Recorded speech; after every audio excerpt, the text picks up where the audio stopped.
दुनिया का अजूबा ताजमहल जिसकी याद में बनवाया गया, उस मुमताज महल की मृत्यु आज ही के दिन यानी 17 जुलाई सन 1631 को बुरहानपुर में हुई थी।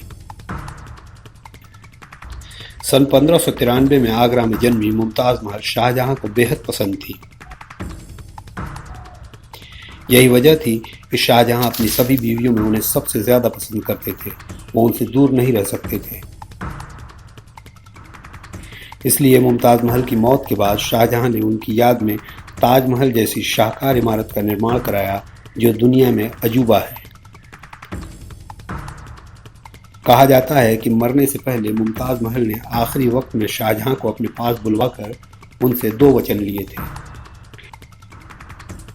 इनमें से एक वचन दोबारा शादी न करने का था, जबकि दूसरा वचन कोई ऐसा मकबरा बनवाने का था जो अनोखा और यादगार हो। मुमताज महल का असली नाम अर्जुमंद बानो था। वो 27 अप्रैल 1593 को आगरा में एक मुगल दरबारी के घर पैदा हुई थी। शाहजहां और मुमताज महल की मुलाकात आगरा के बाजार में हुई थी। 14 साल की उम्र में ही दोनों की सगाई हो गई। इसके 5 साल बाद 10 मई 1612 को शाहजहां और मुमताज महल का निकाह हुआ। शादी के बाद शाहजहां ने अर्जुमंद बानो को मुमताज महल का नाम दिया। वो शाहजहां की तीसरी बीवी और सबसे पसंदीदा बेगम थी। मुमताज महल की शादी 19 साल तक चली। शाहजहां के मुमताज महल से 14 बच्चे हुए, जिनमें 7 बच्चे कम उम्र में ही चल बसे। उनकी 8 लड़कियां और 6 लड़के हुए। शाहजहां मुमताज महल से दूर नहीं रह सकते थे, इसलिए वह बेगम मुमताज महल को युद्ध पर भी अपने साथ ले जाते थे। शाहजहां ने दक्कन में खान जहां लोदी के विरोध को काबू करने के लिए अपने लाव लश्कर के साथ बुरहानपुर का सफर तय किया। ये वो समय था जब मुमताज महल 14वीं बार गर्भवती थी।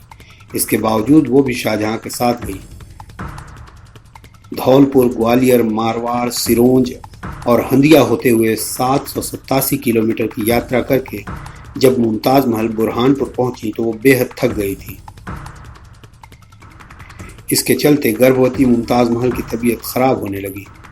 30 घंटे की प्रसव पीड़ा सहने के बाद मुमताज महल को बेटी गौहर आरा पैदा हुई। बच्ची तो ठीक थी, पर मां की हालत खराब हो रही थी। आखिरी वक्त में शाहजहां उनसे मिले और मुमताज महल ने उनकी गोद में दम तोड़ दिया। मुमताज महल की मृत्यु के बाद उन्हें उस वक्त बुरहानपुर जिले के जैनाबाद में आहूखाना बाग में दफनाया गया था। वो इमारत आज भी वहां मौजूद है। बुरहानपुर में दफनाने के 6 महीने बाद मुमताज महल के अवशेषों को भव्य जुलूस की शक्ल में आगरा ले जाया गया, जो ताजमहल के गर्भगृह में दफन है। जानकार बताते हैं कि उस जुलूस पर उस समय करीब 8 करोड़ रुपए खर्च हुए थे।